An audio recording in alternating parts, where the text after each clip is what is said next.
continue to work with. So we're a non-profit funded by many of these organisations and also supporting them. And we have developed quite kind of close relationships with some of those organisations on the screen over the years. And then we have about 38 people working across at the moment in various different countries, contributing their expertise to enable data-driven decision support for lower and middle income countries. And I think we've got quite a kind of academic pedigree. A lot of our employees come from the world of academia and have kind of crossed over to the sort of practical application side that we're involved with. But they continue to engage with the academic world by publishing in journals. So we've had around 50 peer-reviewed publications on our work and contributions. So here's our objective, is to enable decision makers to access the data they need to transform the lives of vulnerable people at scale. And almost all the data we work with is spatial, but obviously that comes in different types, different forms. So here are a few of our main kind of data sets that we engage with. The first one is pseudonymized call detail records. So you may have been at the plenary speech panel this morning, and heard about our work in Ghana. So this is using mobile network operator data to look at population mobility using pseudonymized call detail records, and you can look at mobility at really quite fine spatial and temporal resolution. So, for example, commuter patterns into major cities over, say, a 24-hour period, or over a kind of a longer time period, perhaps population movements following a disaster, and then obviously from there you can make some judgment about where to best direct aid. So really, some really exciting projects, and I think we also gave a remote session focusing on this aspect of our work yesterday, but I imagine the recording is still up on the UNWDF platform, so I'm sure you'll be able to find that. And if you do want to learn more about this, come and talk to me afterwards. It's not my area of expertise, but I can put you in contact with people who'll be able to give you lots of information on that. So another data set that we use a lot is gridded population estimates, usually in a raster format. We'll come on to that in a moment. It will feature in the interactive notebook. We also engage with survey and census data. We've carried out a micro-census under the Grid-Free Mapping for Health initiative in Democratic Republic of the Congo. So able to not only use some census data but also kind of contribute to its collection there. And then we also have a kind of general bucket here of satellite imagery and geospatial data. So we draw from lots of different sources, and I think I think we're quite good at kind of making judgments about data quality and different types and sources that best suit our use cases for our project needs. So I'm going to now talk more about the service site placement optimization, which is kind of my main work area, and it's obviously the focus of the session today. So the service basically seeks to address the location allocation problem. So we need to bring public services or any services close to where people live. We know that in many low and middle income countries, in fact in most countries around the world, public services are often suboptimally distributed, and that results in some areas and populations being spatially marginalised. I'm sure you can all think of examples from your own countries of regions which maybe have kind of less access to some key public services, whether it's like rural localities or kind of certain towns and villages. And as we've been hearing throughout the forum, we've got access to a lot of different geospatial data now, and this data can, on population and infrastructure particularly, can help us firstly determine the service access gaps, so which populations don't have access or have poor access to public services, and then building on that, it can help us to answer the question of when new services should be added in order to maximise population coverage while decreasing the cost. So kind of doing that in the most resource efficient manner. And you can see on the right, a raster overlaid on the satellite, and obviously the question is where should we put our hypothetical service in this image.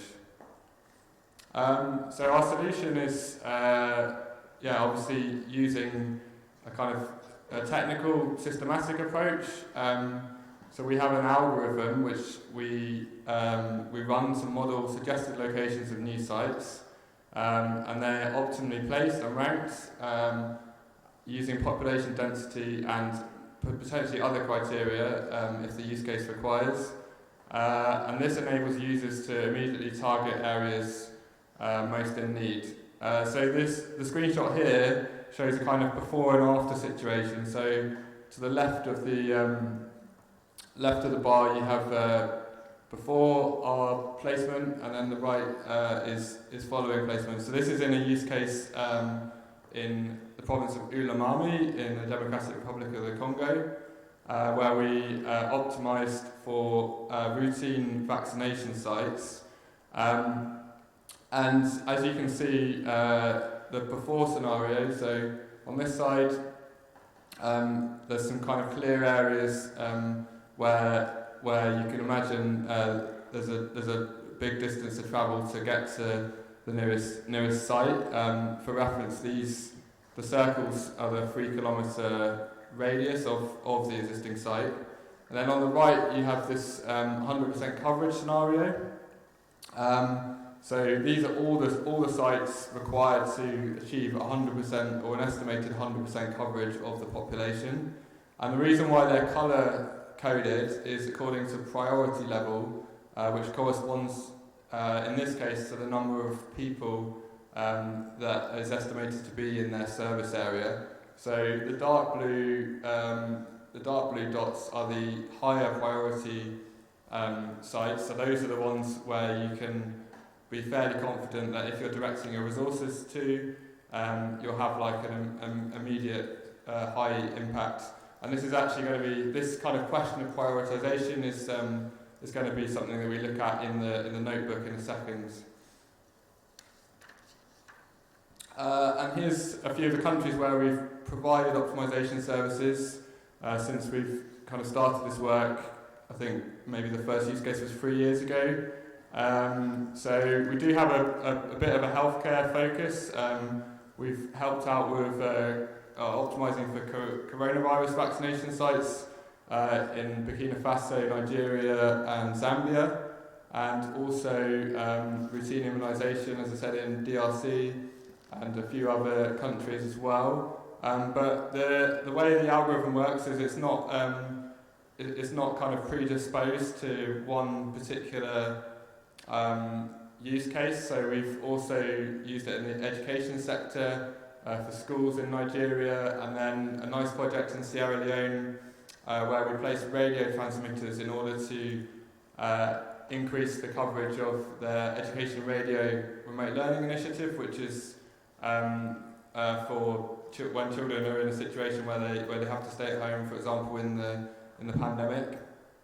And then the countries here, which are highlighted in teal or coloured in teal, are where we're currently working at the moment in a project with Gavi and the International Rescue Committee. So that's Somalia, South Sudan, Sudan and Ethiopia. And the idea there is to use the optimisation service to carry out routine immunisation of zero-dose children. So there's kind of like an extra level to that project is first the identification or the estimated locations of zero-dose children, and then once we have those, we're able to start using the optimal placement solution. So yeah, that's in its first year at the moment. So lots of work still to do, but some good results so far.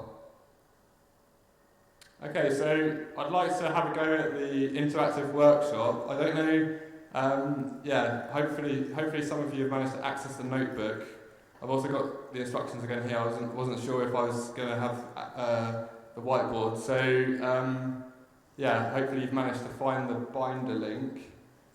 I'm also going to open it on my laptop so we can kind of go through it together. So I know it does take a little while to load and can be a little bit temperamental. So I'm going to step over to my laptop and then we can have a go at it as a group. But before I do that, I wanted to kind of set the scene. So the idea is basically that you are put in the shoes of a Ministry of Health planner. Perhaps some of you here today are actually Ministry of Health planners in your day jobs. If so, it'd be great to hear more about that. The task is to support expansion of vaccination service provision for a COVID-19 campaign in the state of Kaduna, Nigeria. So there's a few little extra details here.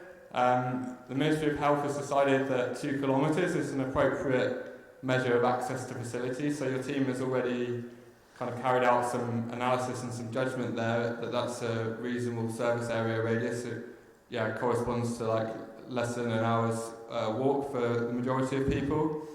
The second point is that the estimated coverage of current delivery infrastructure is yet to be assessed, but you know from your own experience that there's kind of some definite gaps in the state. So we'll look at that in the notebook as well. And then the general kind of task at the bottom. So you need to plan where to place outreach sites to increase coverage using the fewest resources. Okay, so before I step over to my laptop, has anyone managed to successfully get onto the notebook? Has it loaded okay, or is it? If you could just like raise your hands if it's worked. 1, 2. Okay, that's good. It might take a few minutes. I'll switch over to my laptop and we can kind of make a start and see how we get on. So I'm just going to stop the presentation. So I also have the kind of local version here. This is just to give you an explanation of what you're looking at. This is a Python notebook in Jupyter, and it's hosted on via the kind of binder arrangement, which is why you, in theory, can access it remotely via the link I've provided. I'm sure some of you have come across Python before, but also some of you may not have coded or kind of done anything like this at all. So don't be concerned. There's not really. I'm not going to ask you to write any code or anything like that. It's just a question of running a few of the boxes and then looking at the output. So obviously the text is just kind of instructions, and there's a few questions as we go through. But to show you how it works, when you have a grey box like this, you can either hold Control and press Enter, or there's also this play button here, which I'll just do. And you can see here there's a little star symbol, which means it's running. So this first one, which isn't the kind of nicest to read, is basically just loading the libraries that we'll use in a second. And then when the star changes to a number, that means that it's loaded. So just give that a moment. And the reason why I've chosen this way of doing things is because I wanted the opportunity for you to interact with the data. And this is more of a kind of choice of modes in which to do that. We're not necessarily dependent on Python for this exercise. We could have also done it in kind of any GIS platform. Okay, so now I've loaded the libraries. How are we doing with the binder image? Are people able to access it? You might want to just, if it's taking ages to load, you might want to just close out of the one that you've started and then follow the process again, and then sometimes that sort of jolts it into working, and then you'll land on a page which looks quite similar to this. But in the meantime, I'll continue through the notebook. So the next cell just loads our data sets. So we're going to have what have we got here? I think there's 3 core data sets that we're going to visualize in a second. So we've got a boundary file, our existing sites, and then we also have those existing sites buffered to 2 kilometers. So you can see they're all GeoJSONs, and the actual data itself, when you do manage to load the notebook, is you can find it in your filing system in the data folder if you want to open it in another application or something.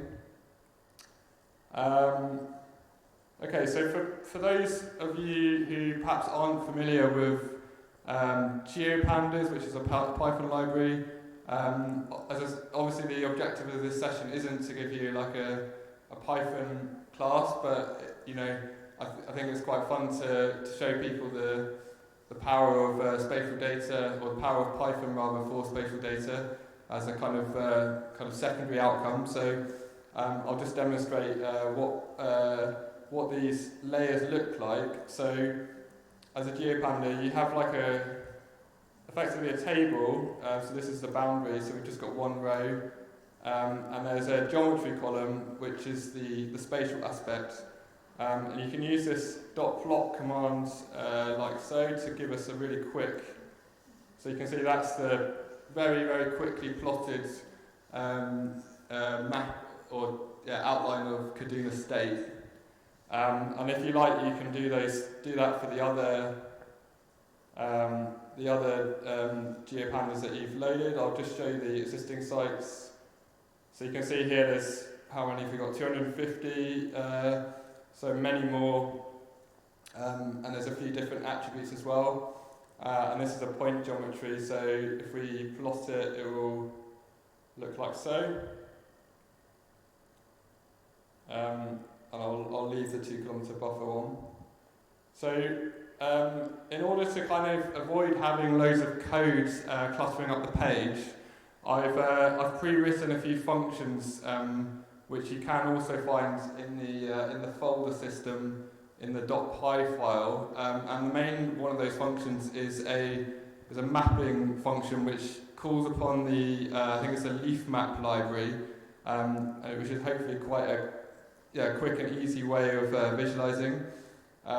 So there is more code behind this function, but as I said, I didn't want to fill the screen entirely with kind of jargon. So I'll run it now, and this is a kind of this function we can add more layers to. So this first call of the function is going to show us our boundary, and then also the population raster, which is derived from wild population estimates.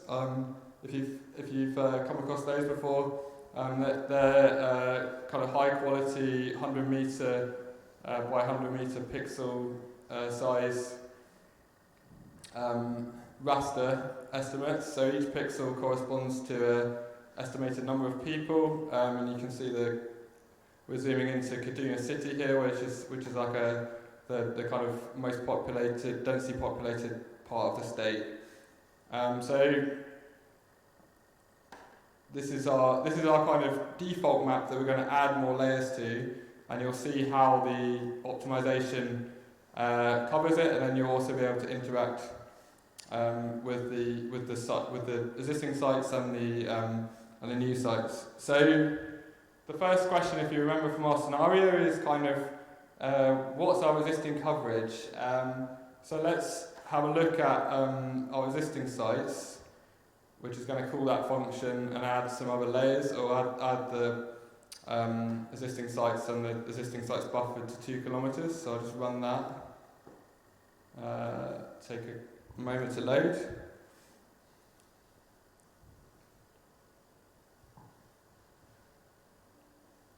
Here we go. Okay, so if we zoom in here, so we've got the existing sites, and then the circular outlines is the 2 kilometer buffer. You can see that, as you might expect, there's a cluster in Kaduna, and then in this northern city here, and then there's also some quite obvious areas where there are population, but they're quite far from the nearest existing site. And if you have managed to load this yourself, it's quite interesting to click on the. If you click on the. Sorry. I thought I'd be able to call up the. Oh no, we can. Yeah, if you have more precision than I do, then you can click on the existing site and it pulls up the attributes. So the facility name and the local government area it's in, and so on. So naturally, we're thinking, okay, this from this image we can kind of confirm our suspicions that there's going to be some areas which where people living there are going to have trouble accessing vaccination services easily. So I've also pre-calculated our existing coverage. So the way we measure existing coverage in this situation is we work out the sum of the raster cells in each of those 2 kilometer service areas, so the kind of expanded circles that you're able to see on the map. And then we take that population as people who in theory do have access to the existing site, and then those who are outside of those 2 kilometer services, so for example in this area here, the sum of those cells would be our kind of uncovered population. So here's the headline stats. The state as a whole, Kaduna, has a population of almost 11 million. 4 million or so are within 2 kilometres of an existing site. So that means that equates to kind of 39% of the population. So yeah, you can see in bold there, the majority of Kaduna's population, 61%, live more than 2 kilometres away from a vaccination facility. And we can do additional statistics as well, which works out like the average distance they live away, or highlights areas which are more than a certain distance away. I haven't done that for this exercise, but you can imagine again, looking at if we go back to the map, there's quite some people who are, more than 10 kilometres away, maybe more than 15, which would potentially be quite a tricky journey, especially if you have unreliable public transport. Okay, so now what I'd like to show is a scenario with our suggested new sites. So I've actually pre-run the optimisation tool to produce this data set to kind of save time in the session. But what we tend to do is at Flowminder we produce an example model of suggested new sites. So in this case they're going to be optimised to fill those gaps with a 2 kilometre service area. And then we produce those results and then we present it to the end user and kind of talk through how well the model aligns with what they need and with any potential extra criteria that they want, which is kind of the stage that we're we're going through now in the notebook in a kind of rushed fashion. So I'll show you the suggested new sites. Again, they're saved as a GeoJSON, so we'll just load those. Let's take a look at the attribute table. Always good to just see what you're dealing with. So we've got, what is this? Yeah, 5,229 suggested new sites. If you remember, we had 250 existing sites to begin with. So we're potentially adding quite a few new locations. And to remind you, this is for a scenario of 100% coverage, as we'll see in a second. Other attributes of note, we've got site rank. So this is, as I said earlier, the ranking system corresponds with the additional people potentially served by that site, and is a really helpful way of organising them and hopefully organising how we direct our resources. And then extra people covered, that's the additional people hopefully covered by that site. And you can see, so this is the middle section of the table's kind of hidden, but you can see there's big variation from these high rank sites to the low rank sites, which we'll look at more in a second. And then this column here is the cumulative percentage covered. So as you're adding sites, what's the percentage of the population covered? So the reason why we start at 40% is because the first site is on top of that existing coverage, which, if you remember, was I think 39%. And then these ones which say 100 here, they're actually 99.999 rounded up to 100. So the last one is the actual 100 to how many decimal places. So yeah, let's have a look at these. Just plot them quickly, see if it's what we expect. Yeah, that's not the most helpful visualization. So we need to call in our mapping function to make it look a bit better. So let's do that. Oh, this takes a couple of seconds because basically it has to plot every single one of those existing new sites. You can see, for the final little block there where it says add circle markers, basically it's working out from the longitude and latitude where each of those new site symbols should be, and that's, as we saw, something like 5,000, so it just does that in a few seconds. Here we go. Okay, so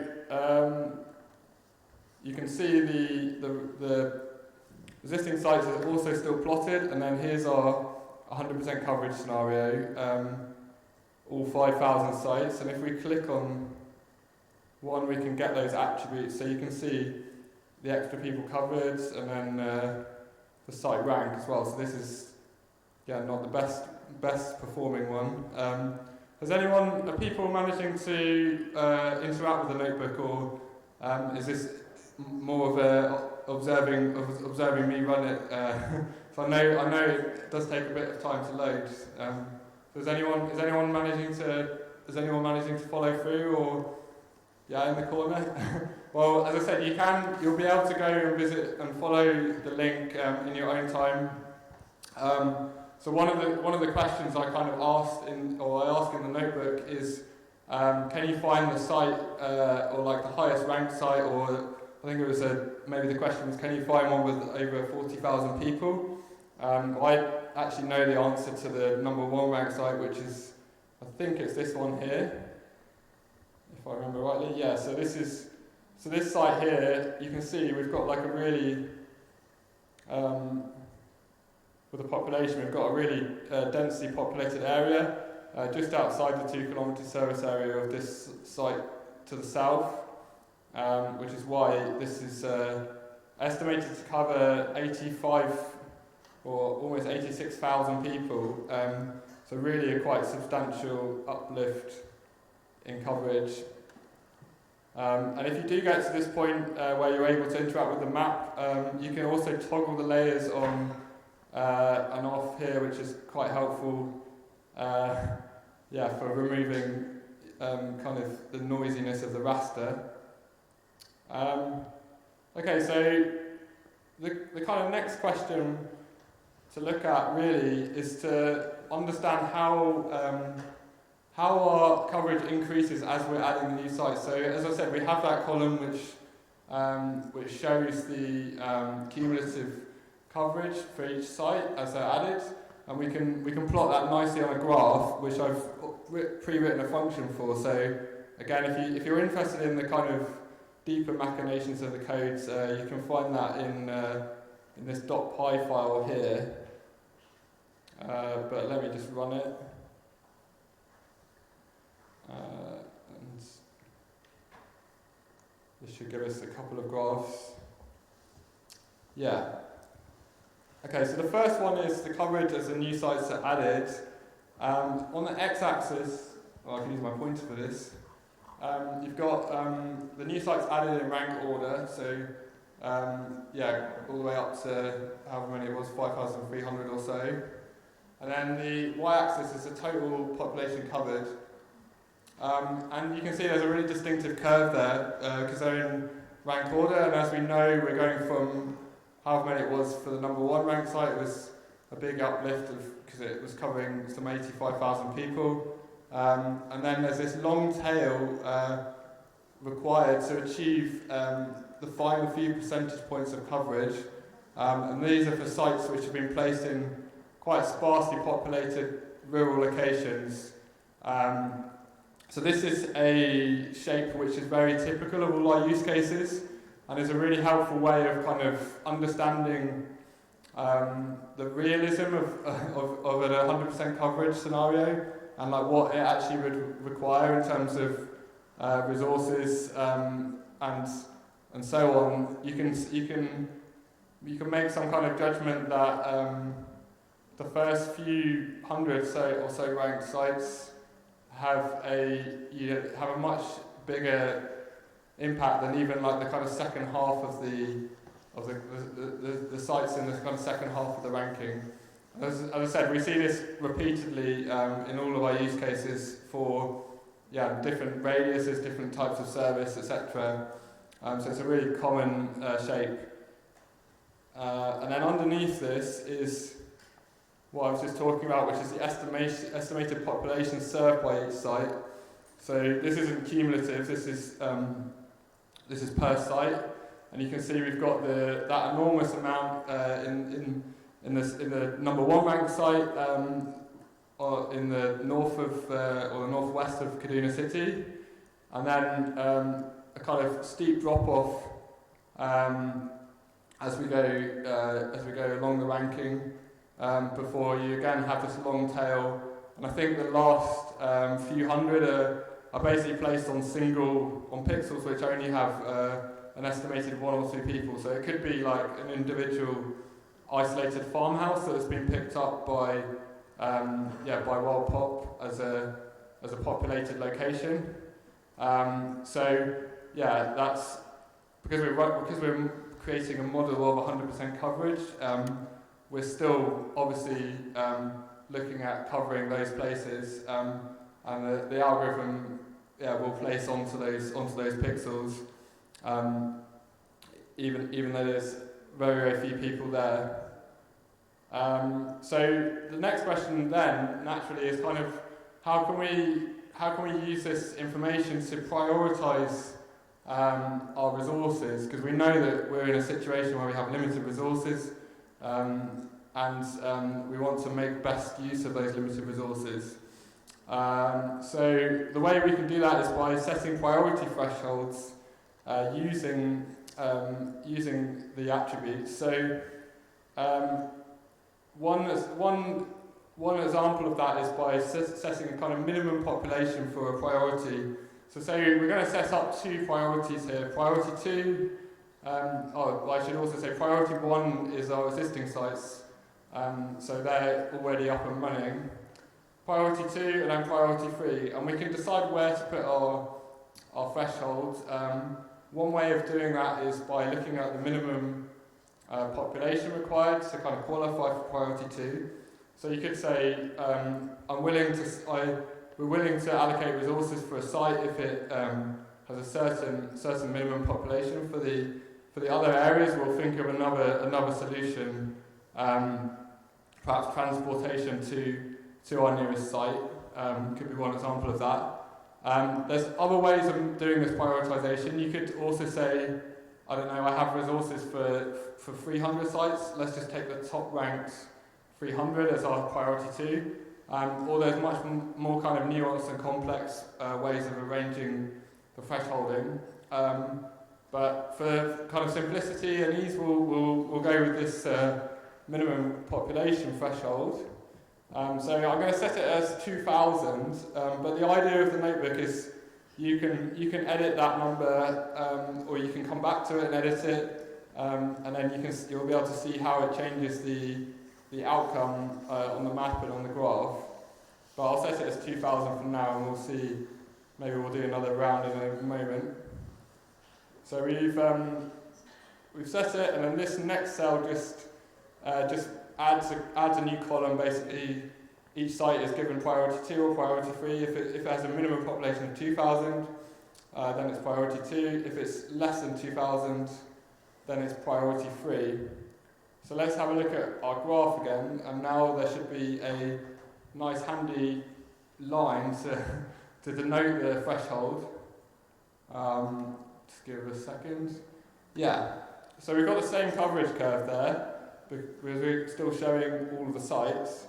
But you can see our threshold of 2,000, in fact maybe the bottom one, well yeah, the scale's so warped because of that first ranked site, you can't really see the 2,000, but that's the 2,000 threshold. And likewise on the top, you can see it's on the, as the curve's kind of starting to flatten out a little bit. So if we were to place all of those P2 sites, we'd be up to an estimated 80% of population covered. And here you can see all the additional population that would be covered there. And I've also made a little table which summarises this. So, if you remember, we've got 250 priority 1, so there are existing sites. And that covers, 4 million estimated population, which equates to approximately 39% of the state. So if we add P2 to P1, that's over 1,000 sites in total, but that's including our 250. And our estimated population is lifted up to 80%, or 81% if you round up, as you saw on the first graph.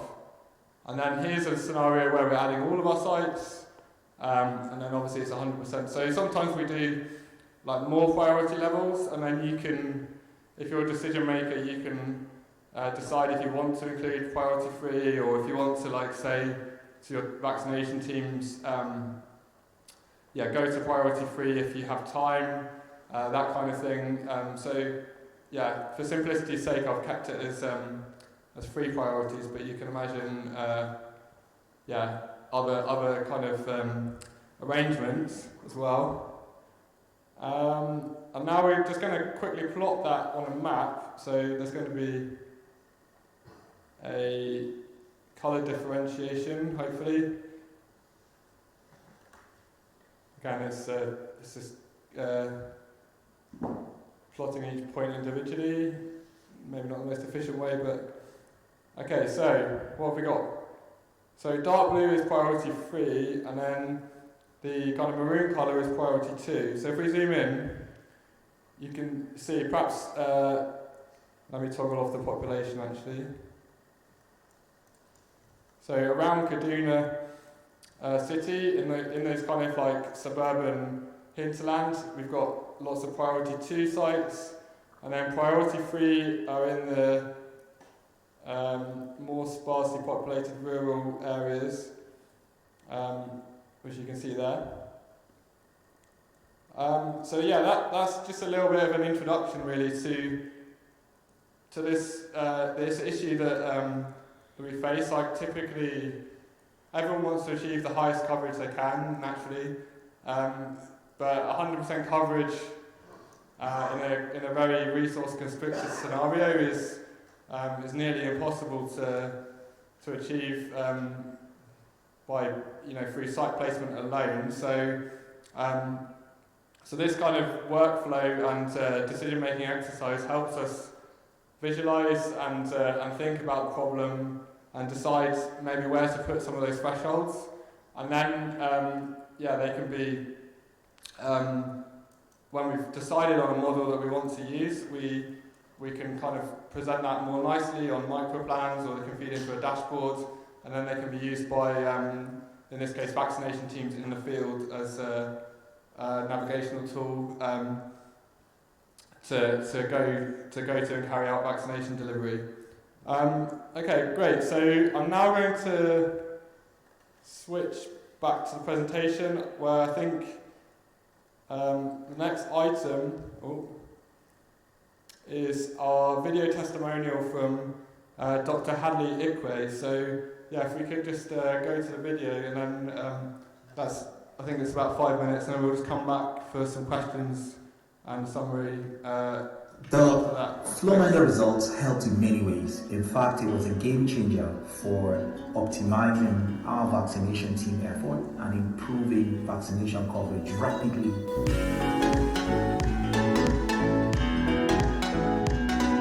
My name is Dr. Hadley Ikwe, and I am the Senior Immunization Specialist for the U.S. Centers for Disease Control and Prevention in Nigeria.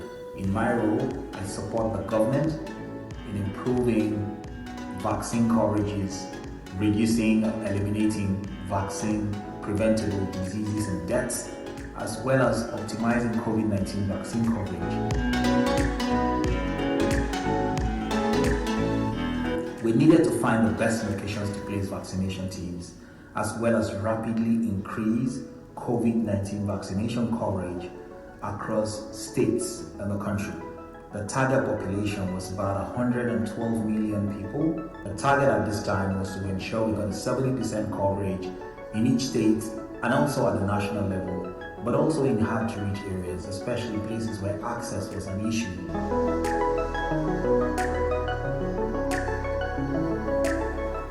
The particular challenge to this problem was limited resources and the need to rapidly ramp up COVID-19 vaccine coverage to 70% or more across most of the states in the country. We also needed to efficiently use these very limited resources to improve coverage within its short time frame, and to use few vaccination teams to achieve this coverage in record time.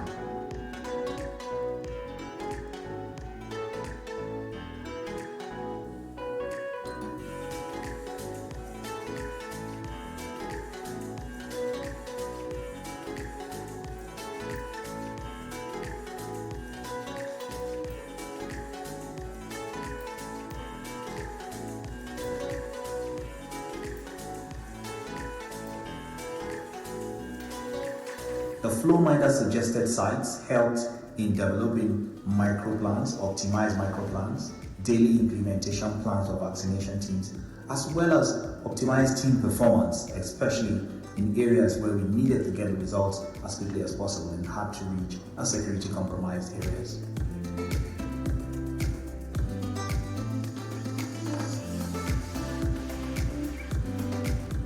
The Flowminder results helped in many ways. In fact, it was a game changer for optimizing our vaccination team effort and improving vaccination coverage rapidly in resource-constrained settings. The outcome of using Flowminder results as well as the optimization tool were really profound. It led to a rapid increase in more than doubling in the daily vaccination rates of vaccination teams. It also helped to increase coverage within a short time. 6 out of the 9 states surpassing 90% coverage of fully immunized individuals for COVID-19 vaccines within 6 months of use. The Flowminder optimization also helped to improve team motivation by developing is bespoke microplans that help the teams to identify densely populated areas to get those shots into arms. It helped the EPI managers to also develop better microplans and help to improve outcome of work.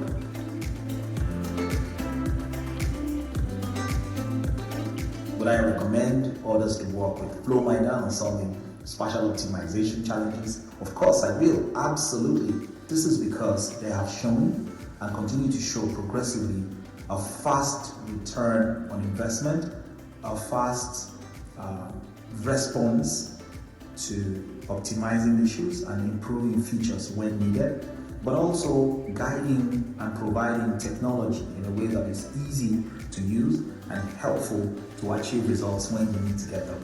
They have also helped to optimize use of resources, efficient use of resources, and reduce duplication of effort. Their work will continue to be leveraged in places like Nigeria and my team to work across, besides COVID, to routine immunization, to integration of services, and also help to get these services to where people live and work in a timely fashion, but also monitor that with efficient use of very scarce resources.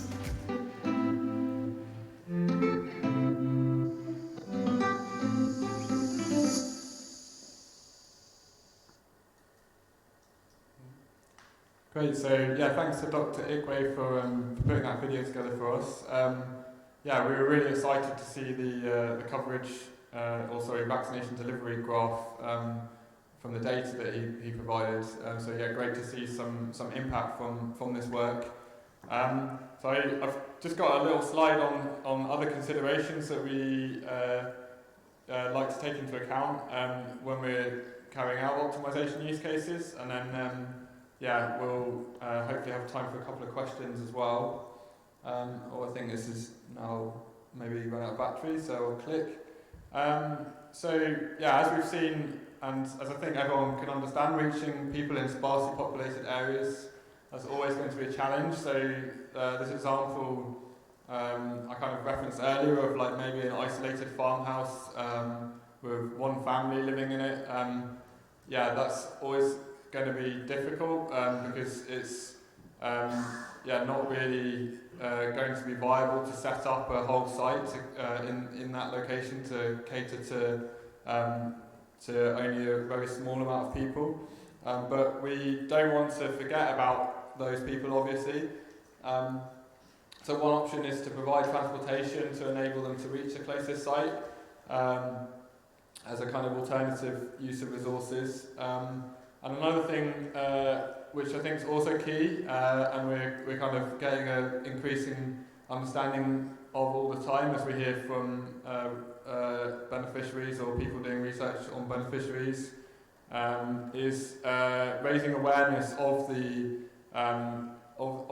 service that the sites are providing. So, for example, vaccination among the population, and ensuring that the sites are operational on days when people might travel to that hub. So, for example, a market day in a town, perhaps your people in the really sparsely populated areas might be heading into the town for another purpose, and they can kind of match that up with using the service. It's also worth noting that we all usually carry out like a fair amount of other spatial analysis on top of the results that you've just seen. So just stress that's kind of the simplest form of the results. We typically add attributes such as the closest public building. So that might be useful for vaccination teams or whoever's or the end users to know, because then they can potentially make use of that building as a location for whatever service they're providing. And interestingly, we've seen when we have carried out that analysis, we've seen quite close alignment between our suggested site and typically a public building, a major public building, or a church or a mosque are located in in the centre of a village or a town. So they're often quite convenient locations for everyone. And then I think we just have a few final remarks. So just kind of sum up, using geospatial data and our optimisation service, decision makers can assess their coverage of existing sites and then determine where best to place new ones.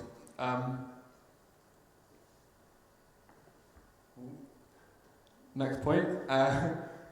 As we've seen, achieving 100% coverage is nearly impossible with limited resources on a kind of site-by-site basis alone. So we have to think of some other solutions for those priority 3, or if you have more priorities, like priority 4 areas. So we work with decision makers, consult with them to prioritise locations according to their targets. You saw in the video that the target in Nigeria actually wasn't the minimum population, it was per state. I think it was 70% coverage, so a different way around of thinking about prioritising the sites, so taking those ranked sites required to reach estimated 70%. Hopefully you've had a small taster of this today, and yeah, if you do want to look at the notebook yourself, then as I said, it will be available for the coming weeks, so you can have a go at home perhaps if you write down that link. And then also worth noting that we typically visualise our final scenario, so the final model, once we've agreed on it with end users, in microplans or on a dashboard, then that's ready for teams to use for delivery of the service. So one of the advantages of our optimisation tool is it's quite quick to run, it's very quick, so we're able to produce new models if required by the end users, and then show them and discuss them, compare them, perhaps map them on top of each other, and then have a look at what's going to work best for their use case. Great, so yeah, thanks very much for coming today, and yeah, I'd really welcome any questions from the floor if there are any in the next few minutes. Otherwise I'll be around after the session for 5 or 10 minutes as well. Thank you very much. Thank you so much. I've got a comment and a question. Thanks for the lovely presentation. My name is Nasilile. I am coming from Humanitarian OpenStreetMap team. I think this tool is a very good tool. That's the first comment I have, and it would be nice to see how we can apply it for other vaccinations, such as routine vaccinations and not just COVID. I think it's something that can be helpful. And then the second thing I wanted to say, I wanted to raise it based on what you said, that sparsely populated areas are hard to reach sometimes, and there's usually challenges maybe with limited resources and such things. So I wanted to ask if it's something that you could consider, like how can countries continue to strengthen the model that you have developed? For example, for the input data, is it possible to use actual populations for some of these hard to reach areas instead of using world pop data, for example, for the countries that are just coming from doing their censuses? And then for the boundary type of data, instead of using a buffer, is it possible to also try with other micro level boundaries, such as catchment boundaries or zones and such kind of things, so that we could come up with more targeted kind of responses? Thank you. Yeah, thanks for the positive comment and the question at the end. So on the input data, I mentioned world pop as our primary source of input data, but yeah, the algorithm is set up to take any raster of population as its input. So that can be a raster derived from for example, census data. And I know the world pop layers are often there are versions which are kind of harmonised according to, I know, UN estimates and potentially national census estimates as well. I think they've produced them for different use cases. So yeah, we're not kind of confined to any one data source in that respect. And then on the catchments, yeah, that's a really good point. I think we're kind of thinking about how we can integrate some other criteria, and we are in a position where if there's known catchments of existing locations, we can use that for our initial coverage assessment as a kind of the first phase of the algorithm, and then obviously you're placing new sites. You don't have the known catchments, so then we would use a circular catchment for those ones. But yeah, we do have the flexibility to accommodate that. I don't know if we've done that in a use case so far, but I'd definitely like to have a go. And then, yeah, finally on the types of things we're optimising, routine immunisation, that is also a focus. We've done that in DRC, and then at the moment we're engaged in this project with International Rescue Committee in 4 different countries for routine immunisation in some specific target locations there. So not at a national level, but at areas which have been identified as hard to reach by the government. I think that more or less covered all of your questions there. Did anyone have any more comments or questions? I'm not sure how much time we have actually, but I'm sure we can take a couple if there are any.